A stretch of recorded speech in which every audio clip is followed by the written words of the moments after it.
ডিভোর্সের পরে আমার স্বামী আমার হাতে একটা চিঠি দিয়ে বলল, আজ থেকে 6 মাস পরে তুমি এই চিঠিটা খুলে পড়বে। তখন আমি তাকে বললাম, লাগবে না আপনার চিঠি। যেখানে আপনিই জোর করে আমাকে ডিভোর্স দিলেন, সেখানে আমি আপনার চিঠি নিয়ে কি করব। এ কথা বলার পর সে আমাকে বলল, প্লিজ এই চিঠিটা নাও, এটাই আমার শেষ অনুরোধ।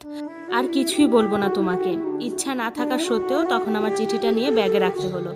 সবাই বলতে পারেন আমার ডিভোর্স কেন হলো। আসলে এই প্রশ্নটা আমারও, কেন সে আমাকে ডিভোর্স দিল এটা আমি নিজেও জানি না।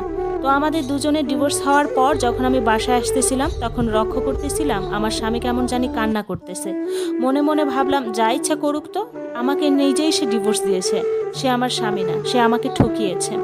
আজ থেকে ঠিক 4 বছর আগে আমি তার সাথে সম্পর্ক করে বিয়ে করেছিলাম, কিন্তু সে যে আমার সাথে এরকম করবে আমি কখনো ভাবতেও পারিনি। বাসায় আসার পর তো মা বাবা, আমার ননদ, আমার ভাবি সবাই আমাকে বকাবকি শুরু করলো। কেউ আমাকে ভালো চোখে দেখতো না। প্রতি রাতে ভাবতাম কি এমন করেছি আমি যে সে আমাকে ডিভোর্স দিল। অনেক কান্না করতাম, কান্না করতে করতে বালিশ ভিজে যেত। কখন যে নিজে ঘুমিয়ে যেতাম সেটাও ঠিক বলতে পারবো না। মাঝে মাঝে তো এমন হতো জাগতে জাগতে ফজরের আজানও দিয়ে দিত।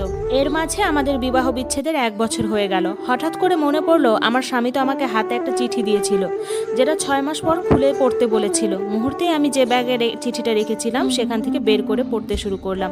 চিঠিতে আমার স্বামী লিখেছিল, প্রিয় মারিয়া, আমাকে ক্ষমা করে দিও তোমাকে ডিভোর্স দেওয়ার জন্য। খুব ইচ্ছে ছিল তোমাকে নিয়ে শখের একটা নীড় বাঁধবো, কিন্তু সেটা আর হলো না। জানো মারিয়া, স্বপ্নটা আমার স্বপ্নই রয়ে গেল। তুমি না জানতে চেয়েছিলা কেন আমি তোমাকে ডিভোর্স দিলাম? তাহলে শোনো, আমার ব্লাড ক্যান্সার ধরা পড়েছিল। ডাক্তার আমাকে বলেছিল সর্বোচ্চ আর 4 মাস আমি বেঁচে থাকতে পারবো।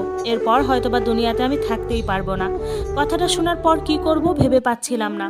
ভাবলাম যদি তুমি কথা জানতে পারো তাহলে আমার থেকে তুমি সব থেকে বেশি কষ্ট পাবে। আমি চাইনি তোমাকে কষ্ট দিতে, কারণ এই পৃথিবীতে তুমিই একমাত্র ব্যক্তি যে আমাকে সবচেয়ে বেশি ভালোবাসো। সামান্য একটু অসুস্থ হলে তুমি দিনের পর দিন কান্না করো, একটু জ্বর হলেই তুমি কত রাত না ঘুমিয়ে আমার জন্য পার করেছো। আর যদি আমি আমার এই অসুস্থতার কথা বলি তাহলে তো তোমার জীবনটা অর্ধেক শেষ হয়ে যাবে। আমি চাইনি তোমাকে কষ্ট দিতে, যার কারণে তোমাকে ইচ্ছাকৃতভাবেই ডিভোর্স দিয়েছি, যেন তুমি আমাকে অনেক বেশি ঘৃণা করো, অনেক অনেক।